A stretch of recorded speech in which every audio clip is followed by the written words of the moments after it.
بسم الله الرحمن الرحيم.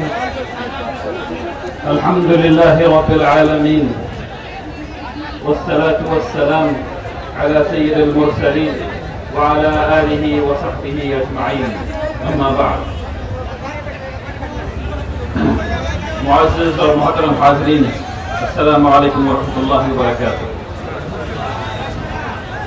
اللہ سبحانہ و تعالیٰ کے احسان ہے، اللہ کا شکر ہے کہ اللہ تبارک تعالیٰ ہر ڈسٹرکٹ میں امن پسند لوگوں کو یہ توفیق عطا فرما رہے ہیں کہ وہ زیادہ سے زیادہ جڑ کر، ہزاروں کی اور لاکھوں کی تعداد میں جڑ کر حکومتوں کو آواز دیں کہ وہ اس وقف ایکٹ کو واپس لے لے۔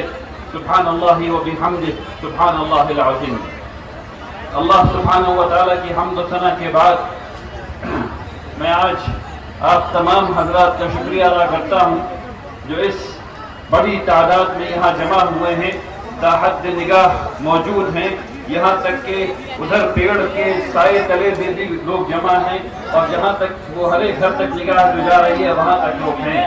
الحمدللہ رب العالمین، آپ سب لوگوں کا اس احتجاجی جلسے میں شرکت کا بہت بہت شکریہ۔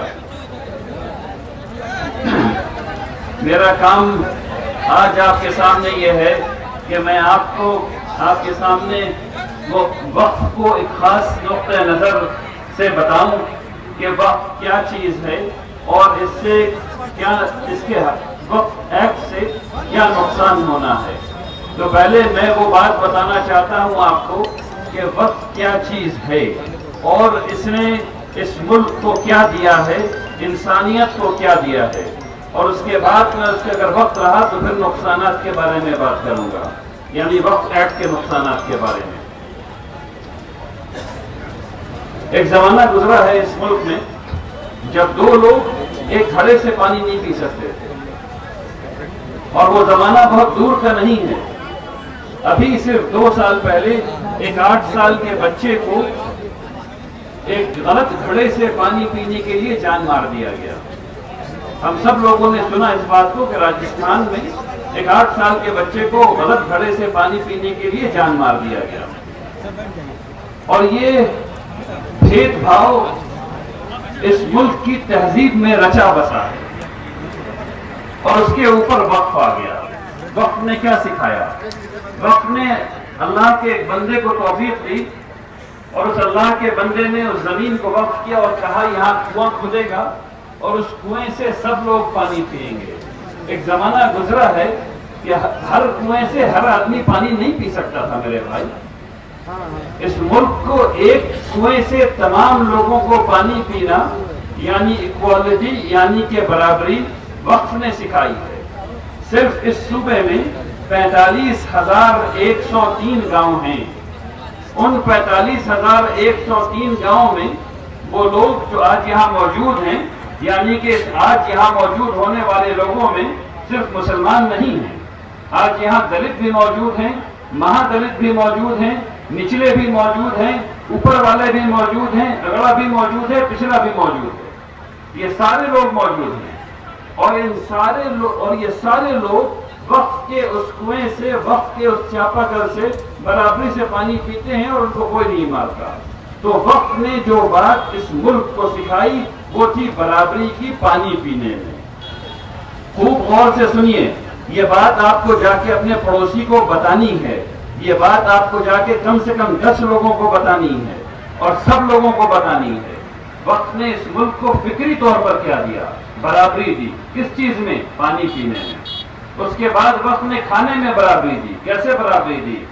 تمام خانقاہیں وقت کی جائیداد پر بنی ہوئی ہیں۔ انہی خانقاہوں میں کون آتے ہیں؟ پہلے زمانے میں بادشاہ آتے تھے، اب کے زمانے میں پرائم منسٹر اور چیف منسٹر آتے ہیں۔ آتے ہیں کہ نہیں آتے ہیں؟ خانقاہوں میں سب جگہ جاتے ہیں، اور اسی خانقاہ میں جس سے وہ ملنے آتے ہیں اور جس کے ہاتھ کو وہ چوم کر کے جاتے ہیں، اسی کی دسترخوان پر تمام لوگ آج بھی دال روٹی برابری کے ساتھ بیٹھ کر کے کھاتے ہیں۔ پہلے بھی کھاتے تھے اور آج بھی کھاتے ہیں۔ ہر جگہ لنگر لگتا ہے، ہر خانقاہ میں لنگر لگتی ہے، اور وہاں تمام لوگ برابری سے بیٹھ کر کے کھاتے ہیں، چاہے وہ مہا دلت ہوں، چاہے وہ دلت ہوں، چاہے وہ مسلمان ہوں، چاہے وہ کرسچن ہوں، چاہے وہ سکھ ہوں، چاہے وہ عیسائی ہوں۔ تو وقت نے پینے میں برابری سکھائی، وقت نے کھانے میں برابری سکھائی۔ سے چل کر کے ہندوستان آئے ایک شخص، ان کا نام ہے ابن بطوطہ، اور یہاں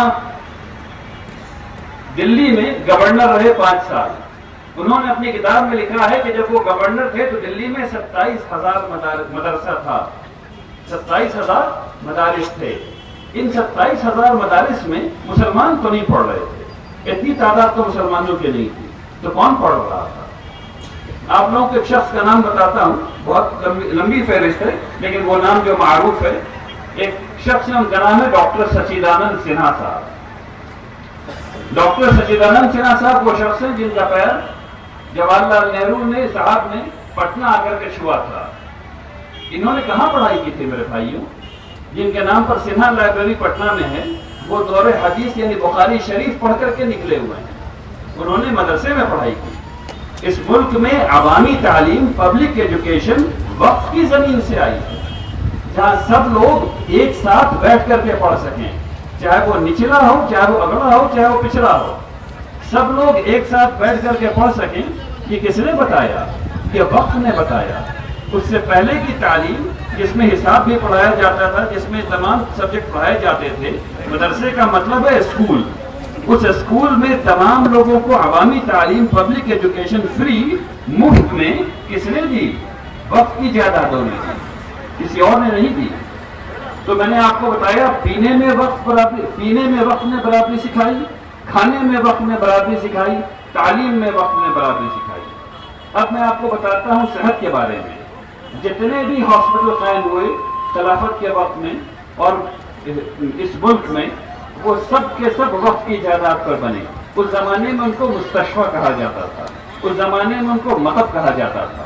اس مستشفیٰ میں، اس مطب میں یعنی ہاسپٹل میں اور کلینک میں جو علاج ہو رہا تھا وہ مفت ہو رہا تھا، کسی سے پیسہ نہیں لگ رہا تھا، کیونکہ وہ وقت دے رہا تھا۔ اور وہاں علاج پوچھ کر کے نہیں کیا جاتا تھا کہ تم دلت ہو، مہا دلت ہو، ہندو ہو، مسلمان ہو، سکھ ہو، کرسچن ہو، پادری ہو، عیسائی ہو، کیا ہو، جو آ رہا ہے سب کا علاج ہو رہا ہے۔ تو آپ کے پینے میں، آپ کے کھانے میں، آپ کی تعلیم میں، آپ کی صحت میں۔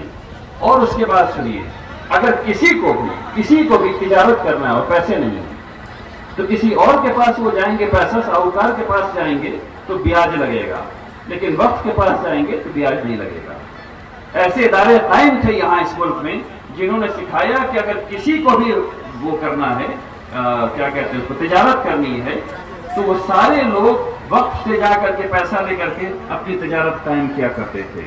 تو آپ کے پینے، آپ کے کھانے، آپ کے پڑھنے، آپ کی صحت اور آپ کی تجارت، یہ تمام چیز میں وقت آپ کی زندگی میں ایسے گھسا ہوا تھا اور فری۔ اب میں آپ کو بتاتا ہوں کہ آج کیا ہے۔ یہ تو تاریخ کی بات ہے، آج کیا ہے؟ آج بھی 45,103 گاؤں ہیں اور صرف 136 نوٹیفائڈ شہر ہیں بہار میں۔ ان 45,103 گاؤں میں جو لوگ مزدور کام کر رہے ہیں کھیتوں میں، وہ اکثر آپ دیکھیں گے وہ جس کنویں سے پانی پی رہے ہیں، اس کنویں کو جو کھودا گیا ہے وہ وقف کی زمین پر ہے، اور کنواں وقف کیا ہوا ہے سب لوگوں کے پانی پینے کے لیے۔ آج بھی آپ خانقاہوں میں جائیں گے، آج بھی وہاں لنگر موجود ہے، اور آج بھی وہاں سب لوگ ایک ساتھ بیٹھ کر کے کھانا کھا رہے ہیں، برابری کے ساتھ دال روٹی کھا رہے ہیں۔ آپ کو اس سے اہم بات بتاتا ہوں، بنگال میں، تامل ناڈو میں، کیرلا میں، مہاراشٹر میں، گجرات میں، اس ملک کے ہر ایک صوبے میں ہزاروں اسکول ایسے ہیں، primary school, middle school, high school, جو وقت کی جائیداد پر بنے ہوئے ہیں۔ میں حیدرآباد گیا، جس آڈیٹوریم میں میرا لیکچر رکھا گیا تھا وہ پورا کا پورا کمپلیکس وقت پر بنا ہوا ہے۔ اب ان تمام وقت کی جائیداد پر جو اسکول بنے ہوئے ہیں وہ اردو اسکول نہیں ہیں، وہ تامل زبان کے اسکول ہیں، وہ بنگالی زبان کے اسکول ہیں، وہ مراٹھی زبان کے اسکول ہیں۔ میں گیا بامبے اور میں نے دیکھا کہ ایک روڈ کے اس طرف مرد بچوں کا اسکول ہے اور اس طرف بچیوں کا اسکول ہے، اس میں 3,000 بچے اور اس میں 3,000 بچیاں، مراٹھی زبان کا اسکول، اور وہاں مراٹھی زبان میں تعلیم ہو رہی ہے۔ تو اب یہ بتائیے کہ اس اسکول میں پڑھ کون رہا ہے؟ آج اسکول میں کون پڑھ رہا ہے؟ آج اس اسکول میں کم سے کم 88 سے 98% بچے غیر مسلم پڑھ رہے ہیں۔ میں آپ کو صرف بہار کی بات بتا دیتا ہوں۔ بہار میں نے ایک دفعہ یہ سوچا کہ مولانا مظہر الحق یونیورسٹی کے جتنے بھی بی ایڈ کالجز ہیں، آج کریز کیا ہے، سب کو بی ایڈ کرنا ہے اور سرکاری نوکری چاہیے ٹیچر والی، سب لوگ کو۔ تو میں نے کہا بھائی ذرا لسٹ لے کر کے آؤ کہ کتنے بی ایڈ کالج ہیں جو افیلیٹڈ ہیں مولانا مظہر الحق یونیورسٹی سے۔ تو پتا چلا 32 کالجز ہیں۔ میں نے کہا اب اس میں فہرست لائیے کہ اسٹوڈنٹ کون کون ہیں۔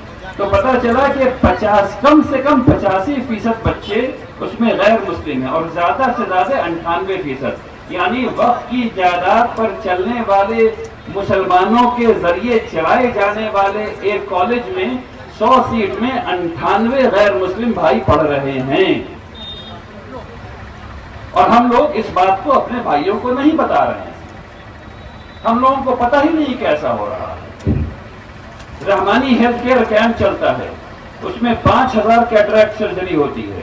اس 5000 کیٹریکٹ سرجری میں 88% غیر مسلم بزرگ ہیں۔ 88% غیر مسلم بزرگ ہوتے ہیں ہر سال۔ تو ابھی میں نے آپ کو اسکول کے بارے میں بتایا، میں نے آپ کو کالج کے بارے میں بتایا، بی ایڈ کالج کے بارے میں بتایا۔ ٹھیک ایسی ہی حالت ہزاروں کامرس کالجز ہیں، سائنس کالجز ہیں، یونیورسٹیز ہیں، میڈیکل یونیورسٹیز ہیں جو وقف کی جائیداد پر ہیں۔ یہ قانون آنے کے بعد تمام یہ جائیدادوں کو ختم ہو جانا ہے۔ اس کے بعد جو نقصان مسلمانوں کا ہونا ہے وہ جائیداد کا ہونا ہے، جو غیر مسلموں کا ہونا ہے جو زیادہ ہے وہ سروس کا ہے۔ اب وہ بی ایڈ کر کے ٹیچر نہیں بن سکتے، اب وہ بی ایڈ نہیں کر پا رہے، اب وہ کامرس پڑھ کر کے سی اے نہیں بن پائیں گے، اب وہ سائنس نہیں کر سکیں گے، اب وہ ہائر ایجوکیشن میں نہیں جا سکیں گے۔ یہ بات آپ کو بتانی ہے، یہ بات آپ کو بتانی ہے تاکہ یہ پتہ چل سکے کہ وقف صرف مسلمانوں کا مسئلہ نہیں ہے۔ وقف کی جو سروسز ہیں، وقف کی جو خدمات ہیں آج اس ملک میں، اس کو 88% سے زیادہ غیر مسلم اویل کرتے ہیں، اس کا فائدہ اٹھاتے ہیں۔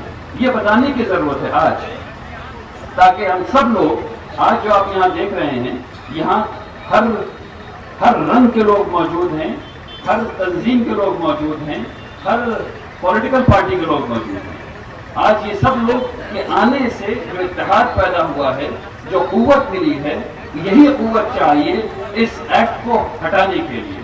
آپ سب لوگوں کو اسی طرح متحد رہنا ہے اس ایکٹ کو ہٹانے میں۔ اب نقصان پر آتے ہیں ذرا، اور نقصان سے پہلے ایک بات اور آپ کو بتانا چاہتا ہوں کہ ابھی جو میں نے آپ کو برابری کا تصور دیا وقت کا، برابری کے تصور کے ساتھ ساتھ وقت نے اور اس ملک کو کیا کیا۔ اس ملک میں ایک نعرہ ہمیشہ لگتا ہے کانسٹیٹیوشن کے ساتھ، سمویدھان کے ساتھ، سماجواد کا۔ سماجواد کہتا ہے روٹی کپڑا مکان، روٹی کپڑا مکان۔ وقت نے کہا اس میں ایک چیز اور بڑھا دو، اور اس کو کہا بہت پہلے، دستور بننے سے بہت پہلے، 1446 سال پہلے۔ وقت نے کہا کہ روٹی کپڑا مکان اور موت، یعنی مرنے میں بھی عزت ہونی چاہیے، ڈگنیٹی ہونی چاہیے، موت بھی بغیر ڈگنیٹی کے، بغیر عزت کے نہیں ہونی چاہیے۔ ایک وقت گزرا ہے، اس کو غور سے سنیے، وقت نے سوشل اسٹرکچر کو، سماجی معاشرتی اسٹرکچر کو کس طرح محفوظ کیا، اور کس طرح لوگوں کو، وہ لوگ جو غریب تھے ان کو کس طرح مضبوط کیا۔ اس کو سنیے اور سمجھیے اس کو، تاکہ آپ اس بات کو دوسری جگہ کہہ سکیں۔ ایک بچہ پیدا ہوا، وہ کس جگہ پیدا ہوا؟ وہ وقف کے ہاسپٹل میں پیدا ہوا۔ اس کو پیدا کرنے میں کس نے مدد کی؟ وہ نرس جو وقف کے ہاسپٹل سے ٹرین تھی، اس نے مدد کی۔ اس کے بعد اس زمانے میں عورتوں کا اکثر انتقال ہو جایا کرتا تھا ولادت کے زمانے میں، اب اس ماں کا انتقال ہو گیا، لیکن بچے کو دودھ چاہیے، اس دودھ کا انتظام کون کرے گا؟ وہ جو بوا آئیں گی اس کو دودھ پلانے کے لیے اس کی تنخواہ کون دے گا؟ وہ وقف دے گا۔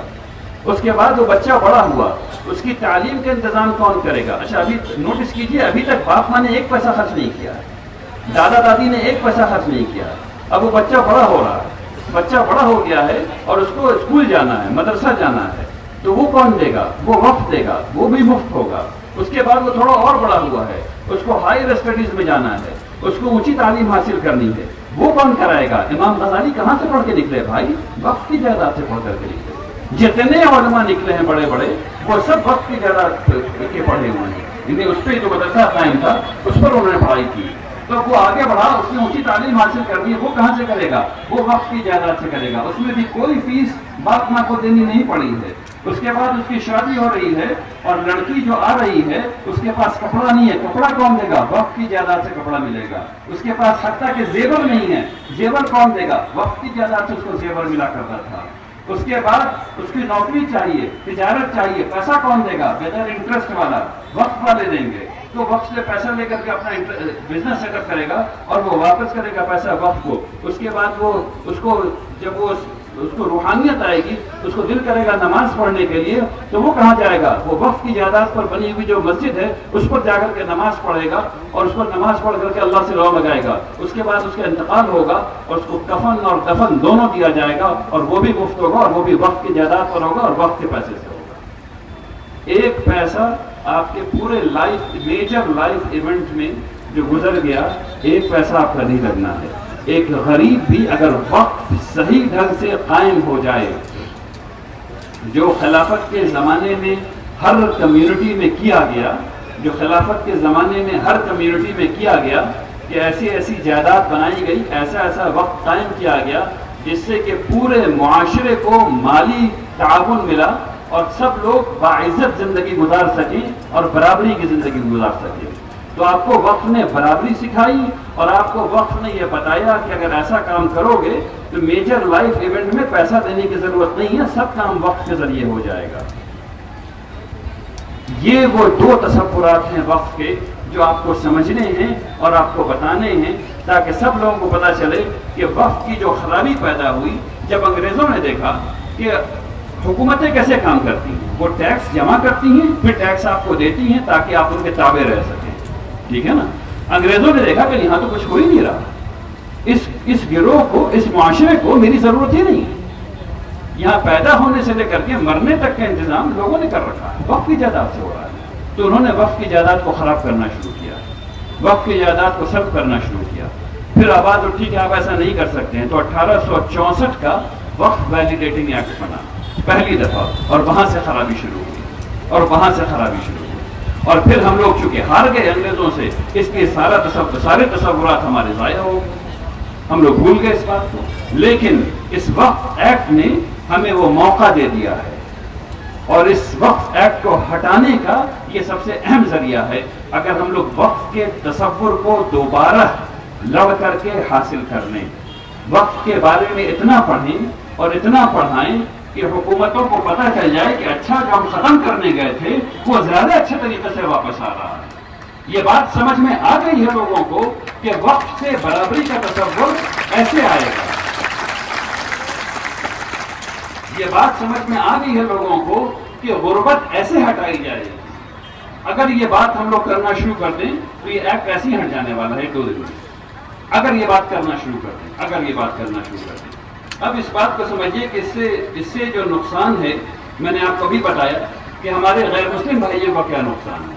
تو ان کا نقصان یہ ہے کہ ان کی تعلیم اور جتنے ہاسپٹل جو وقف کی جائیداد پر آج ہیں, مثلا میں آپ کو بتاتا ہوں, بامبے میں ایک ہاسپٹل ہے جہاں تقریباً 25-30 وہ مشین لگی ہوئی ہے, اس کی کیا کہتے ہیں وہ جو خون کو ڈائلسس مشین لگی ہوئی ہے اور وہ وقف کی جائیداد پر ہے, اور وہاں بالکل معمولی پیسے میں وہ ڈائلسس کیا جاتا ہے, بالکل معمولی پیسے میں ڈائلسس کیا جاتا ہے. اس میں 90% سے زیادہ غیر مسلم بھائیوں کا علاج ہوتا ہے. پیسہ تمام مسلمانوں کا لگا ہوا ہے, علاج 90% زیادہ غیر مسلم بھائیوں کا ہوتا ہے. تو اس سے جو نقصان غیر مسلم بھائیوں کا ہے وہ یہ ہے کہ ان کی تعلیم چلی گئی, اور وہ یہ ہے کہ ان کی صحت جو بن رہی تھی وہ تباہ ہو گئی. مسلمانوں کا نقصان یہ ہے کہ ان کی جائیداد تباہ ہو گئی. مسلمانوں کا نقصان یہ ہے کہ ان کی جائیداد تباہ ہو گئی. اب یہ کسی کیپٹلسٹ کو دی جائے گی جس میں وہ کچھ کام کریں گے اور کام کر کے فائدہ کمائیں گے اپنے لیے. یہ اصل بات ہے. اب اس میں مسلمانوں کا جو نقصان ہے, اور چونکہ وقت بہت ہو گیا اس لیے میں اپنی بات ختم کروں گا, اس لیے غور سے سنیے. میں نے اب تک 3-4 دفعہ اس بات کو کہہ دیا ہے اور آپ لوگوں نے غالباً یوٹیوب میں بھی سن لیا ہوگا, لیکن میں آپ سے پھر دوبارہ پوچھ لیتا ہوں, شاید کسی نے نہ سنی ہو. آپ میں سے کتنے لوگوں نے اپنے والد صاحب کی قبر کا، اگر انتقال ہو گیا ہو خدا نخواستہ، تو والد صاحب کی قبر کا پیسہ دیا تھا؟ کتنے لوگوں نے؟ ایک آدمی نہیں بھائی، ایک آدمی نہیں۔ وقف کی جائیداد کی یہ برکت ہے کہ ہم لوگوں کو اپنے لوگوں کے لیے قبر نہیں خریدنا پڑتا۔ لیکن امریکہ اور یورپ میں جا کر کے دیکھ لیجیے، باقاعدہ پلاٹنگ ہوتی ہے، جیسے گھر کی پلاٹنگ ہوتی ہے نا، بزنس ہے۔